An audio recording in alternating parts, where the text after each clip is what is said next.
right, man. Welcome to the 290 Mo podcast. I appreciate your time. If you could introduce yourself for my viewers and listeners.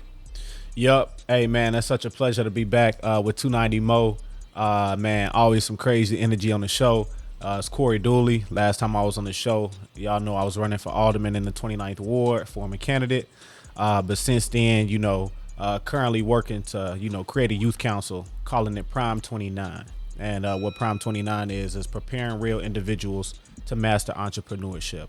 So we got a lot of new stuff to cover, and hey, pleasure being on the show. Okay, for sure, man. Appreciate you coming through, man. It's always a pleasure. So, real quick, man. How would you grade your recent running for alderman, man? Looking back on it now, you know what I'm saying. The weeks have passed. What was your overall views on it? You know what I'm saying. Looking back. Yeah, looking back on it, and actually I've been having this conversation kind of recently because, after running, I end up just going right back in the community, doing the same old thing. So I kind of running into the same people, and they ask me, and, I tell them, hey, I looked at the screen. I remember campaign day, election day, and, riding around to all the different precincts, handing out my cards. Hey, vote for me, punch 53, Corey D, all of that. Getting all this momentum, bro. I had just, quit my job, and, really was going heavy on the campaign tip. And after months, I get to my watch party and I see that the results popping up on the screen. I'm waiting for my ward to come up. I'm like, okay, where Ward 29 at? I'm going to see my name on the screen. Okay, woo, I'm all excited. Bro, I see 9%. I like the vote. Like, after all the votes was tallied, I only had 9%. And I was like, damn, I just quit my job. Like, I just did all of this stuff and, had these people believe in me and all this to only get 9%.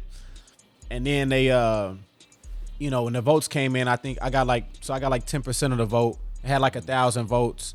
And, man, when I looked at the numbers. 1,000 total votes? Yeah, around 1,000 total, bro. Mm-hmm. And when I looked at the numbers, somebody pointed out to me, they was like, hey, you did pretty good. The alderman, the incumbent, he won with 4,000. And he was like, you got 1,000. You're not from Chicago. Mm-hmm. You had blonde hair. You looking like Lil Durk running for office. And, people actually punched your name in on the ballot. Mm-hmm. He was like, that's important. You don't want to undervalue that. Mm-hmm. So that kind of switched my mindset a little bit. I was upset at first, but then after hearing that, it kind of switched my mindset a little bit. Okay.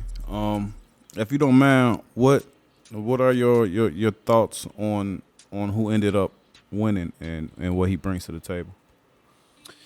Yeah, with Chicago politics, man, it's really, it's Chicago politics. I can't even really compare it to nothing. But I was put in a situation to where I, had to make the decision whether to endorse one candidate or not. Mm-hmm. At the end of the day, I ended up endorsing a candidate that I believe would, be the best for the community, not just best for my decision. Mm-hmm. And so with that, whatever candidate was going to win, I asked them both if they would be committed to creating a youth council in the 29th Ward. And so, I can definitely say that both of the candidates did, agree to creating a youth council. So I feel like it was a win-win.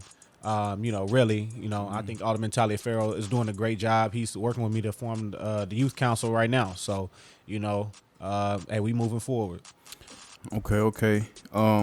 Still kind of talking about the running for alderman. I heard you mention, I came in with blonde hair looking like Lil Durk, what I'm saying? I'm not, you still got the blonde hair? No, I don't, bro. So was that something that you, well, I'm gonna let you answer the question. Is that something that you, was like, if I'm gonna be on a certain place, did you take that into account? Like, I'm gonna dye my hair back black, or was it just you wanted it back black, or you feel like it shouldn't matter to you? What's your opinion to that? And did that happen to make you change your hair back black? And that's good, bro, because that's getting a personal, you know what I mean? And before I had, decided that I was going to run and announce my candidacy, I was working in the schools before that. Actually, right over there in Garfield Park at Michael Faraday Elementary. And, bro, I just knew, the little shorty's coming up now, bro. And so I intentionally dyed my hair blonde so that they could see Dirk and then see me. Mm-hmm. And I'm not saying that, just like you see a basketball player, I want to make sure you see a football player too. Mm-hmm. I want you to see somebody that you can connect with and maybe they in a different lane, but then see the same person in a whole nother lane that you might not have seen them in that lane before. I don't know if you've seen a politician that's young, black, gun survivor, got blonde hair. I don't know if you really seen that. So for them, it was about giving a visual to something that they hadn't seen before. It was about them seeing, hopefully looking at me and say, damn, I could do something different. I could be in a different lane, I can I can do this and still be myself. I don't got to do, what these people say. I don't got to conform to this way. I can still do what I want to do and do it comfortably. And so that was a little bit of reason, why I had my hair blonde. And it did a lot for them. I was able to connect with them. And I think without the hair, I still would have been able to connect. But it was just the fact that they was able to see me in that lane, still being myself. And I know subconsciously that gave them a message, to like, okay, damn, I can do something different and it's cool, How do you feel? What did you care about the message it gave subconsciously, like to maybe older voters or older people of the community, or do you feel like it's more, it's just a different time, what is more acceptable? I think both, bro, because I got it from that end, right? Your elders is like, why you got that blonde in your hair? Why are you wearing your hair so long? Politicians, you need to cut that off, right? People telling me that type of stuff. And for me, I really ran my campaign as a message really to the youth. And like people would even ask me, I spent quite a bit of time at like the schools, Michelle Clark High School, working with the civic students over there and just volunteering at different Chicago public schools. And people would ask me like, why are you in the schools? Them kids can't vote for you. Like you need to be out in the community, you need to be at the churches. And I was there too, but I needed the kids to see me and what I was doing. It was more important that they saw me than me getting a vote per se. And I felt like with me running as myself, doing something, I guess people would say extreme, right? Having blonde hair, it just kind of showed my commitment to being who I was and not changing because somebody else wanted me to fit their image. I don't even necessarily, I never thought of it like that, I love when I see like young brothers doing things, when you was running from Alderman, when we met, the other brother, Jamal Green. Yep. Johnny Daniels with his curriculum and some stuff like that, I feel like the best way to connect, what people be looking for, especially now with the history of Chicago politicians, people be looking for people that they can connect with, people that they feel like he really part of the community, so I think it was a whole good thing, that's why I feel like, it's just a matter of time before, if that's what you really want, you're gonna get there. Real quick, not real quick, but because we're gonna talk for a little second, man. Yeah. What is the overall landscape in your mindset for like Chicago politicians? Is it getting better? Is it corrupt? Is it play to pay? What's the overall landscape in your eyes of Chicago politicians and political things? Yeah, and that's a good question. I should have known I was gonna get these good questions, bro. Because every time I come on your show, you come in with it, bro. For me, it's just like, things. The world ain't just the way it is just because, everything has been designed, and that's what I would tell the students at the school. Like, it's a reason when you go outside, this lot is vacant, and you don't got a grocery store, you got a corner store. And them guys is hanging on the corner over here, and your granny is addicted. Like that didn't just happen because your people was like that's designed like that. And you can go to a whole nother part of Chicago, and it's completely different. Beautiful storefronts. People walking and shopping, and things like that. I'm like, that's by design. And so just like our communities have been designed, our politics have been designed, and typically, historically, it's been very racial, right? Like that's no secret, I mean, they taught us that in school. So I think we coming out of that with our generation. I feel like we a little bit more.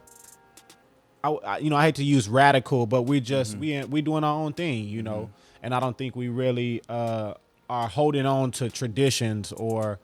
That good old boy system is really being broken up, now. And so I think as you see the Johnny Daniels, you see the Jamal Greens, you see, the different people pushing, you're going to see some new faces, and that's just the time we moving towards, Yeah. And that's definitely makes sense, with the, and just a lack of a fan of a better word, radical. You know what I'm saying? I feel like that's why the Trump supporters love him so much, because you know what I'm saying, it's not the status quo. You know what I'm saying? Do you feel like voting in general, or just being a part of the government, is losing, you know what I'm saying, is grasping the black community? Because if I'm not mistaken, around election time, kept seeing things about statistics about how nobody wasn't coming out to vote. You know what I'm saying? So do you think black people is just like, you know what I'm saying, like, man, we've been voting for president since John F. Kennedy, and we still in the slums. You know what I'm saying? So do you think black people are giving up on politics? That's a good question, bro, and it's a good conversation to have. You know, we need to have these conversations more. And just me personally, from my perspective, our ancestors, they fought for us to vote. You know, MLK, they saw that as a right to vote. You know, that was important. I tell people, typically when you looking in the community, you looking to get involved and make change. There's 3 ways you can do that. You can do that from a social way, you can do that from a political way, and you can do that from an economical way. Social, that's like food drives, right? Mental health centers, stuff like that, YMCA. Your political is more like, okay, we need to have a get out the vote drive. We need to have this policy, right? We need to elect this politician. And then your economical is like, okay, we need to buy some land. Okay, we need to start some businesses. And I feel like for the longest time, or somewhere along the way in the black community, we stopped focusing on the economics. We was only focusing on the social and the political, and we was leaving the economic conversation out. That's a whole nother conversation. But as far as voting, I know in this past election cycle, as far as like the youth vote, there wasn't a lot of people that turned out for the initial, like February 28th, which was, you had 9 different candidates, and then you had to narrow it down to 2. So when in the first round of voting, not a lot of people came out. And the second round of voting, how Mayor Johnson won, was because I think it was somewhere near like 30,000 youth came out and they voted that they hadn't voted before, and that actually ended up getting him in the seat rather than Paul Vallis. And so, while there might be a narrative that we don't vote as much, and that might be true that we don't vote and we're not as involved, there are still those people that do vote that are still making a difference. So I don't know, it's tricky because I think it's like 2 sides to the scale. Yeah, for sure. It's always 2 sides, man. And you mentioned our new mayor. You know what I'm saying? We Chicago is pretty known for famous, you know what I'm saying, mayors, governors, you know what I'm saying, for good reasons, or for mainly corruption reasons, you know what I'm saying, or they just don't do anything. A lot of people gripe with Lori Lightfoot.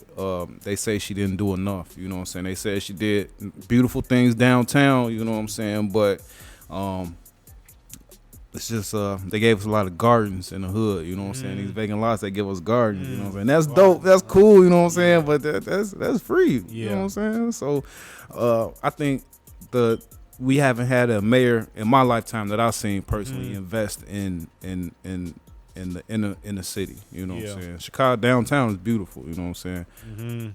What are your thoughts on the job Lori Lightfoot did, and I don't want to put too much on this question, but we'll talk about Brandon Johnson after that. So real quick, what do you think about the job Lori Lightfoot did? Yeah, just a quick overview. And like I said, I just speak to my experiences. That somebody's might be different. But for the work that I'm doing in Soul City, in the Soul City corridor, right there on Chicago Avenue, for those that aren't familiar, just like you got, Chicago is known for its cultural enclaves. Chicago got Greektown, they got Chinatown, Little Italy, Ukrainian Village, India Town, and all these places. And now what we have is Soul City, and Soul City is an economic driver for African Americans, right in the Austin community. It's about a mile stretch on Chicago Avenue between Austin and Cicero. And currently they doing some streetscape renovations too. So they got about $30 million in streetscape coming. I just had to give y'all the background. But, that development has been going on. Malcolm Crawford with the Austin African American Business Networking Association, he saw this vision like 20 years ago. And he always say it took him 20 years to be an overnight success. And so, man, just working with the organization, I had the chance to work with Mayor Rahm Emanuel. He was working on a project called the Retail Thrive Zone. And then Mayor Lori Lightfoot and her administration took office, and they they took the program to another level and, called it the Invest Southwest Initiative. And so I was really excited to see that there were dollars being allocated specifically towards commercial corridors on the south and west sides. Now, basically, it was this big pot of money that went in like Austin, Auburn Gresham, Chatham. They went to all these 10 different south and west business districts across the city, and they gave dollars straight for these communities. And so I like that because in Soul City, that's how we got some of the development done. Neighborhood Opportunity Fund. So it was really good for a development on the south and west sides. And I think even Mayor Johnson has, expressed his support and continuing that type of program, strictly investing in the south and west side. So, I don't know if you know, but how did the distribution of funds work, and what exactly did y'all raise up with the funds?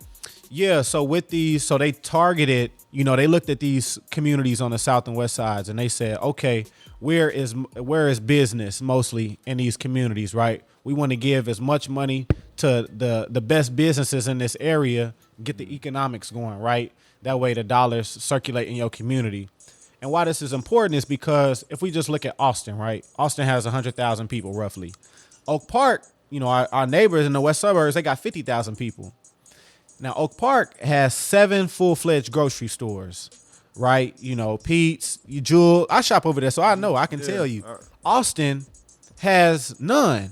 Like, we got grocery stores, don't get me wrong, but they're not full-fledged, full service, fresh produce. Like a grocery store. We don't got none. Ain't none. And even if it is, we got one. Yeah, it's like a Food for Less on Cicero. Yeah, and so it's like, how does that happen? They said in Austin loses like somewhere near $160 million a year that the city of Chicago loses to Oak Park because people, they don't have those amenities in Austin, so they go across the street to Oak Park. Right. And so that's like $160 million that could be in Austin. Right. People say, oh, them people don't got no money. Them people is poor. We do have money. We're just not spending it in our community. We go into other communities and spending it. Right. And so that's why economic development is important. So you can get more grocery stores. So you can get more places to get pharmaceuticals. Right. You can bowl in your own community and don't got to go next door. So that's why it's important to build up the businesses and learn economics really. For sure. With that program, has it ever came up the issue of public safety? Because speaking of Oak Park, because I'm right here on the border as well, like I get gas, even though it's a couple blocks different, I feel safer, get gas, opposed to, Laramie. So is it public safety taken into account when you guys are putting it together, or is that something that's a different conversation? Honestly, public safety, it really don't happen without public safety, right? And when you look at why you get gas where you get gas, right? You look at, how is the curb appeal? Is it trash there? Are people hanging out? What does the lighting look like? Is it dim lighting? Is it full lighting? Also, is it just a standalone gas station, or are there 3 other businesses that are next to it that are open and the area looks kind of vibrant, right? It don't look, as dim. And so public safety plays a huge role. And, often the work that we do, we partner with Chicago Police Department, Cook County Sheriffs, because you got to, right? People want to be safe. The more eyes on the street, the safer it is, right? And so, public safety, it really don't happen without that. For sure. Okay. Let's talk about Brandon Johnson, man. As soon as you got done with your campaign run, I seen you closely aligned with Brandon Johnson. If you could, how did that relationship come about? And what are your personal views on what plan blueprint he has laid out for the city? Yeah, man, I can say Brandon, Mayor Johnson, got to put some excuse respect my fault, Mayor. Oh, you know what I'm saying? And so, man, Mayor Johnson, he's a community guy. Yeah. My first time meeting him, he was riding a bike. You know, as a Cook County commissioner, he's not too far from where I live, right there on North Avenue, and a little bit off Narragansett. And so I was seeing him riding his bike throughout the community, always at community events. We do the Austin Power 5K every year, which is coming up this September. Chicago Avenue, right? Yep, right there on Chicago Avenue. When I leave for work, I'll be kind of mad because the police got everything shut out. But that's what I'm talking about with the streetscape. We gonna have to talk, bro, because it's gonna be like that for a little second. But yeah, bro, he would always be out at the 5K, Austin Power 5K, which is coming up this year. Like I said, mark your calendar, September 16th. We're doing the Austin Power 5K again. You know, he was always there. And when he decided he was running for mayor, you know, that I believe that's why he won, because he was just a community guy. You know, as far as his platform for the city, he's been real big on youth and arts. He was big on that running, and he's committed to that still as the mayor. On his first day, he signed, you know, an executive order that helped youth, that benefited youth at the end of the day. He's putting out programs right now to allocate more resources to youth employment, so that way we're not out here on the streets with no programs. And so, you know, I'm really excited for the job that he's doing. And like I said, you know, for the guys like Johnny Daniels, and I keep bringing him up because he's one of the guys in that space that's, you know, really making moves. And so to see other young people being able to flourish because of the policies and then the image and the energy that he brings to the office, it really excites me. That's dope, man, because I was watching from the outside in, man, you know what I'm saying, because I'm one of the guys that politics, you know what I'm saying, I be like, about it, but, you know what I'm saying, when you see certain people, you know, I'm like, you know what I'm saying, I like them, you know what I'm saying, it looked like he had like an uphill battle against the Vallis, and then I didn't like how all of a sudden, like, his personal finances, you know what I'm saying, like with the bills and stuff got released. But me being who I am and being where I'm from, I'm behind on a couple bills my damn self. You know what I'm saying? You ain't do nothing but make them more relatable. You know what I'm saying? So, do you feel like black people still, you know what I'm saying, even in 2023, you know what I'm saying, we've been a president, you know what I'm saying, mayor of Chicago, do you still feel like they do, the media, you know what I'm saying, don't do as much as promoting the good, but they always want to dig out, you know what I'm saying, like, you know. I mean, bro, you know. Or is that a part of the game, the politics, you know what I'm saying? That probably came from his incumbent, you know, for all I know. I mean, yeah, you really never know. And I heard one time, you know, it was put to me like, he who controls the media controls the mind. Right. And so, you know, it ain't no secret that most of the news that we see, you know, that's not owned by the people, you know, it's owned by a couple of individuals. And in any situation where anything is owned by a couple of individuals, you have the authority and the ability to control the narrative for whatever that might be. So I think, you know, the more we get young entrepreneurs like yourself on the ground, talking to people, you know, everyday people like myself, and getting our narrative out from your perspective, you're going to put it out a certain way, right? You're going to promote, you know, certain things. So I think the more we get young, and I say for us, our people, young black people and black people reporting on our news, you know, doing our own stuff, we can control the narrative a little bit more. Yeah, for sure. For sure. That's definitely one of the reasons why I started this, because even though the drugs, gangs, it's a reality, you know what I'm saying? Yeah. It's good people doing good things, you know what I'm saying? So, speaking of good people, you know what I'm saying, doing good things, you know, some of them do, some of them don't. Let's talk about the Chicago Police Department. What do you feel needs to be done to make a better relationship between the community and the police department?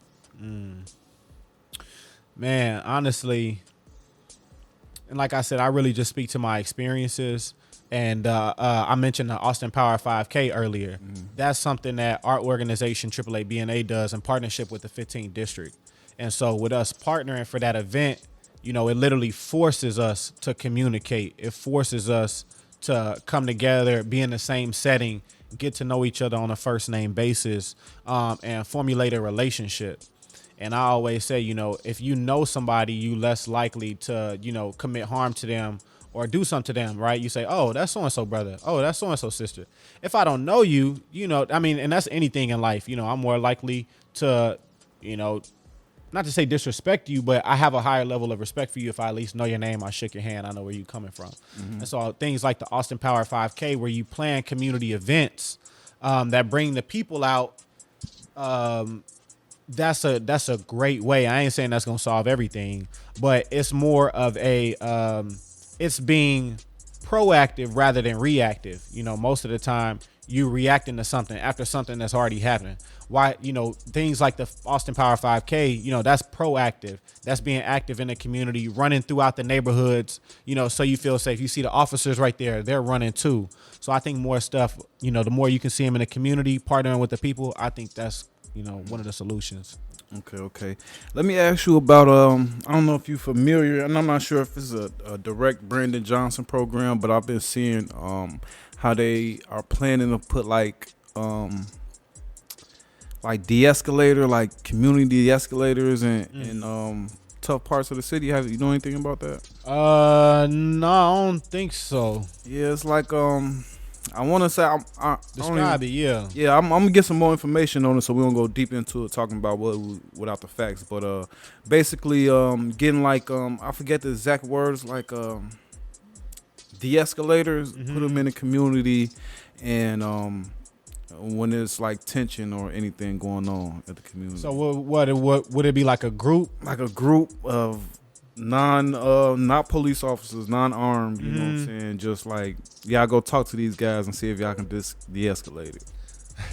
I mean, in Chicago, if you don't got the right guys talking to the right guys. Yeah, that's what I'm saying. And I'll get some more information on it so we have the facts. But are you familiar with the immigration going on in the city with the different city colleges and stuff like that? Yep. What is, before you go, my quick thing is, and I just want to know, because I understand the whole country is immigrants, you know what I'm saying? They built this country. But it rubs me the wrong way when I see my people, even though, you know what I'm saying, they are my people too as well, but I'm talking about the people that's been here, you know what I'm saying? There's not enough resources. We got to get this, we got to get that, you know what I'm saying? And, you know what I'm saying? I want them to have a place comfortable to live, but I just don't like all of a sudden how they can be like, oh, we got 21 million to, you know what I'm saying, to smack that, but y'all could have imagine what 21 million to do just for Austin or Garfield Park, you know what I'm saying? So with that being said, what's your overall views on what's going on? Man, that's hey, we here for the right conversations, ain't we? I mean, and like, I always speak just to me personally. And I didn't understand. Also, I had to do research that Chicago is a sanctuary city. I didn't know what that meant. And so I did some research on that, and that kind of helped me get a little bit of better understanding, the whole situation. And when I first saw, actually, when Mayor Johnson first took office and they were talking about, oh, he's about to give $50 million to, the city council's about to pass it for the immigrants, asylum seekers, whatever they calling them. They didn't even know. Nobody knew that Lori had allocated money already. I think it was somewhere close to like 150 million. And so this wasn't something that was new. That was necessarily Brandon Johnson's, right? Mayor Johnson's, right? Media. Yeah, for sure. It's been a media. And I wanted to put it on Brandon because they was busting them. Well, I didn't know until I saw they were. Sure. They was like, oh, Mayor Johnson himself is like allocating 50 million. And then I was like, oh, there's already been almost 200. Because it was one of the mayor or governor in Florida had like told Lori like point blank one time, I'm finna put them on a bus and send them to y'all. You know what I'm saying? So it was been something she was dealing with too. Yeah, so just seeing that those resources have been allocated. Now, from a perspective, it was like, okay, I understand Chicago has a responsibility because for whatever reason we decided, and I wasn't here when we decided that, but that they was gonna be a sanctuary city, that they were gonna intake immigrants. But if we all of a sudden have 200 million for that. And I think one of the issues with it, which is what the aldermen were speaking to, is that this money was allocated particularly for asylum seekers that were coming from outside the country inside, not to all homelessness, right? There's people that are homeless here in Chicago that have been sleeping in Tent City, their whole life. And so why could they not get access to the same resources? They both seek an asylum, and one has been here longer and has been fighting this fight for a long time. And I think that's why you need more people in the political space, in all these different spaces to have their voice heard and to be able to fight for, what they believe in. So, yeah, it's tricky, bro, but You know, just like how we coming, you know, with them, we gonna have to, you know, come with it for the black community as well. So Yeah, for sure, for sure. And even the money thing rubbed me the wrong way. Then it was a situation. It was a school out south that was closed down, and they had opened it back up for like asylum students. Like I'm cool with finding them somewhere to go, but why didn't we do that for the people in Tent City when you know what I'm saying? They ain't had nowhere to go. When one of the ladies was taking her whole credit card and swiping for room so they had somewhere to go when it was freezing. But we got abandoned schools all over the city. You know what I'm saying? But I don't. Like I said, the Hispanic brothers and sisters, like in my eyes, we are the same people. But like you said, we gotta take care of the people that's at home. You know what I'm saying? So it's definitely a tricky situation. we do. And what about the Haitians? You know, like, you know, certain people are able to come across the border, but when they black and they skin look like mine, and honestly, I done seen some of the asylum seekers that look just as dark as me. Yeah. You know, not enough of them, but you know what? Why are we not importing Jamaicans? You know, Haitians. You know, our South American brothers that look like us to come and populate our neighborhoods, right? We just had a huge population loss with COVID. You know, so you know, certain communities are able to bust their European and their Latino brothers in. Why can we not, you know, bust in and put quotas for as much as this group that we bring in? We got to bring this group in because Chicago is, you know, so culturally diverse, you know, with these 7-7 communities, and we can't dilute. You know, if you dilute that, you're basically diluting the economy of Chicago. Chinatown with a whole bunch of black people is not. I mean, it's not gonna be the same Chinatown. You know, you might have fried chicken. It's gonna be town, man. We might still be eating, you know, chopsticks, but we're gonna be picking up chicken, you know, fried chicken or whatever. So, you know, it's important that we keep that cultural capital. You know, we got to keep, you know, our people in line and in order, so we not, you know, going all over the place. So these people bleeding into this neighborhood now is causing these type of problems. So just like you bring them in, bring us in too. I like the way you said that cultural capital. You know what I'm saying? Yeah, you know, you always gotta, bro. You gotta put it a certain way for them to. Oh well, yeah. Flip this out.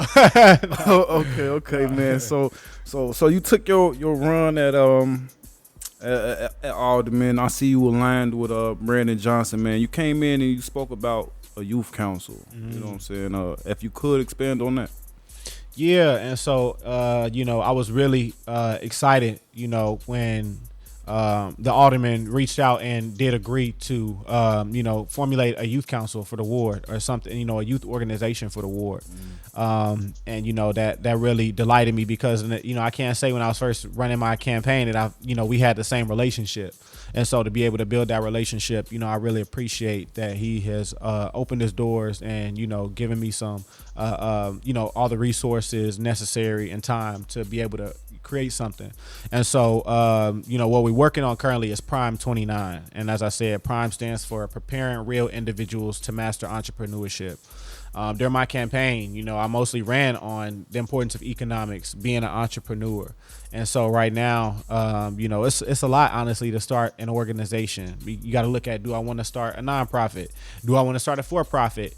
You know, oh, well, I got to file certain paperwork.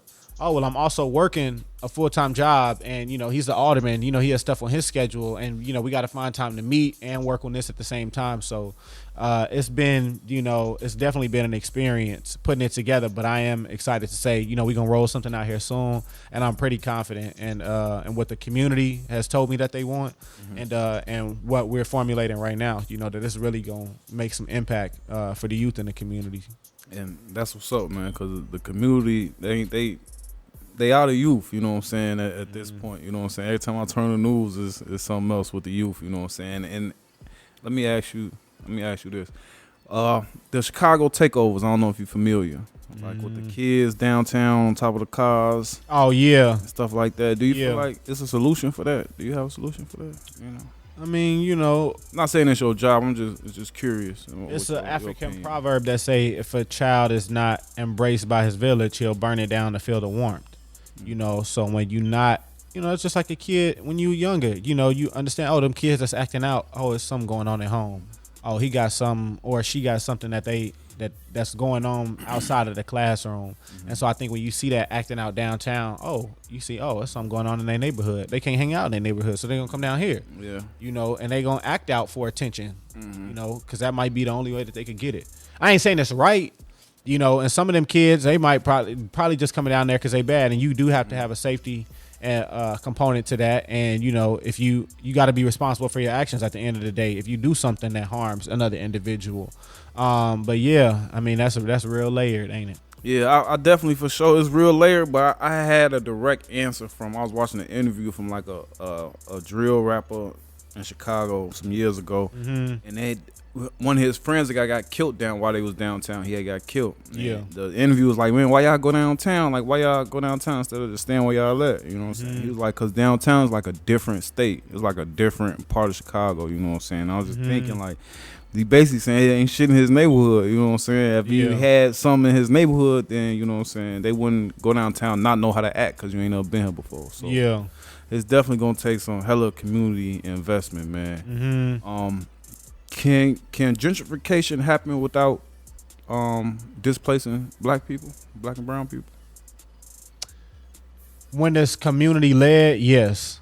And I think, I know that's why the Soul City project is so important, because within that mile stretch, you're talking about 65% of ownership of the properties of African Americans just own it. We're not just bringing businesses to the community and leasing the buildings. We're buying the properties. We're pushing people to buy the properties, own the properties, right? Live in the community, so that way when the land value goes up, you own that stuff and you can pass it down through generational wealth, right? You buy a building, and I'm just now learning this stuff. It's like you can buy a building, and then that building is worth a certain amount of equity, right? I bought the building, I'm just for simple numbers, $100,000. Somehow the building has $100,000 worth of equity in it, and I can take that $100,000 out of the building and go and buy a house with it. So now I got two properties, and then you just fix the mortgage or something, and you keep paying on the building. But it's just so much like little loopholes and stuff that I didn't know about, that I'm like learning about, and I want to tell my other brothers and sisters, so that way what we building, I'm not in this to build me up. Like, what do I look like getting to the top, and I look down, and everybody else, that's just not the way I operate. So just bringing people up, a rising boat lifts all tides. Or a rising tide lifts all boats. And so yeah, bro, owning, that's important. Okay. Do you see yourself getting back into politics? Like, is you be like, I'm gonna run again, I'm gonna do this next time, I'm gonna run for this position next time? Is that something you see in your future? I don't know, because when I was gonna run my campaign, I really didn't even know that I was gonna run. I just kind of like acted on it. But if in the future, the community sees a need for someone like myself, and they approach me and they say, hey, you would be good for this opportunity, and my peers think so, and community leaders think so, then I would definitely consider it again. It's a lot. But I think by that time I have matured a lot more, be able to learn a lot more, and see the gaps, and also, get some more wins, and that time develop as much as I can, to where if that opportunity does come around, hey, I should be able to seize it, Okay, so you did say you just jumped straight into it, man, but it may be a young brother out here watching this right now who thinking, what I'm saying, I want to jump into it. What advice do you have for anybody, any young brother who may want to be an alderman of their community, or might be considered getting into politics? What advice would you have for them? Man, firstly, I would just say, access to technology, you can learn anything you want.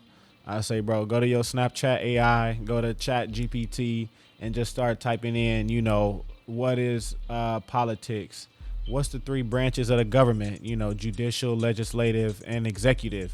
I'm gonna give y'all a quick class lesson. At like the national level, y'all know the three branches of the government, right? Judicial, that's your judges. Legislators, that's the people that write the laws and make the laws. Executive, that's the people that sign the laws, right? On a national level, that look like your president, that's the executive, right?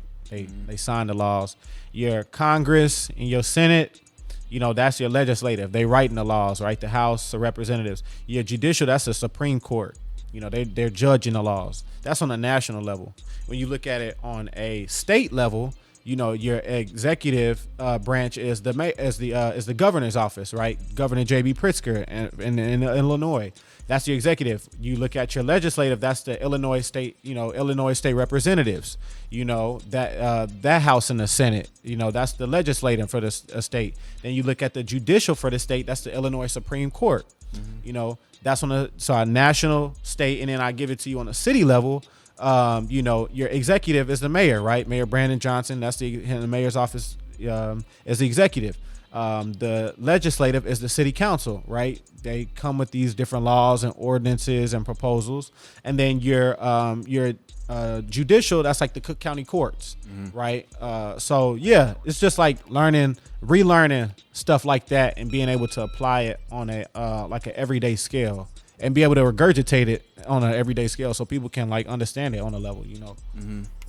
Okay. So when we talked previously, man, the goal was kind of like, the goal was to become alderman. You know what I'm saying? Now that we talking here, you got other things going on currently. What's the goal now? What's the mission now? What's the top priority to Corey Dooley right now? Man, my top priority is to be a light. You know, there's so much other stuff going on in the world right now, so much negative. If y'all follow me on social media, Community Corey, Corey is spelled Corey. You know, that's on Facebook, Instagram, Twitter, all of that. You know, I mostly put out a positive message. I put out a message of love, and there's a lot of other stuff going on that I could probably be putting out, but I really just choose to focus my energy on love and light. And really, you know, I said this during my campaign. I want the next alderman, you know, if God has in my future to be alderman and, you know, I accept the position, I want the one to become behind me to be younger. You know, I want to raise up that next generation and show them, you know, you can be an author, right? And I'm writing my own book, gonna come out with it soon. Probably have to come back on the podcast to talk about that. Know that. You know, I want to show kids you can be an author. I want to show kids, I'm getting my degree in architecture right now. I want to show kids you can be an architect. And, you know, I ran my race for alderman. And if God has that for me in the future and do that, then I want to show kids how to be an alderman. And at least, I'm not saying you got to be these things, but I just want to show you how to, if you want to. And I want to at least give you the opportunity. You can't say that you didn't see this. You can't say that you didn't get a chance to take this path. I want to just give you the chance. And it's up to you to make the decision. But I at least want to give you, you know, the option. You know, so. Okay, man. Appreciate you for coming on the show. Appreciate you for coming back. And we're going to have to come back, man, because you said you're working on a book, man. Can we get a synopsis of a book? Yeah, it's called, it's called Lil Shorty Love. And, you know, basically, it's really kind of like an autobiography, kind of like a journal about my life, you know, who I am, why I do what I do, and how, and, you know, really causing you to reflect on asking who you are and why do you do what you do type of thing. So, you know, I illustrated it. I do art, you know, too, man. I do a whole bunch. I had to bring you. I see you got some nice stuff on the wall. You got a lot going on, man. So, yeah, bro. And the art that I did, actually, I was out of work for some period of time, like right after the pandemic. And, man, I just ended up messing around with Canva. And found out I had a little knack for design, bro. And so I was really spend most days like making art. And then I thought about it. I said, man, if I just put like some of this art with some words, I could probably have like a children's book. And so, put that together, bro. Working on that. And we'll have to definitely talk more about that. That's what's up. What's up, man. All right, man. Let the people know where they can find you, where they can get in touch with you, where they can work, where they can network. Let them know all that good stuff. Yeah, for sure. Hey, appreciate you 290 Moe for having me on the show, man. It's always a blessing, man. Always a pleasure. Like I said, you can follow me on all platforms at Community Corey. You can follow up with the work that I do on Facebook or Instagram at AAA BNA Chicago. That's short for the Austin African American Business Networking Association. Hey, you know, just stay involved with what's going on around you so you know what's going on. Like I said, again, that Instagram handle for Instagram is Community Corey. If you want to follow me on the work side, you can follow AAA BNA Chicago. Visit AAABNA.org. Find out what's going on in Soul City. And, hey, stay in touch. All right, man. Appreciate you coming through, man. Keep working, man. I know you got some big things in the works, so y'all expect to see him back with some new stuff. He gonna have a book sitting next to him one day. He gonna have a campaign manager sitting next to him the next day. You know what I'm saying? Man, so yeah. make sure y'all stay tuned, man. Enjoy the rest of your day, man. Yeah, for sure. You too, bro. All right, in a minute.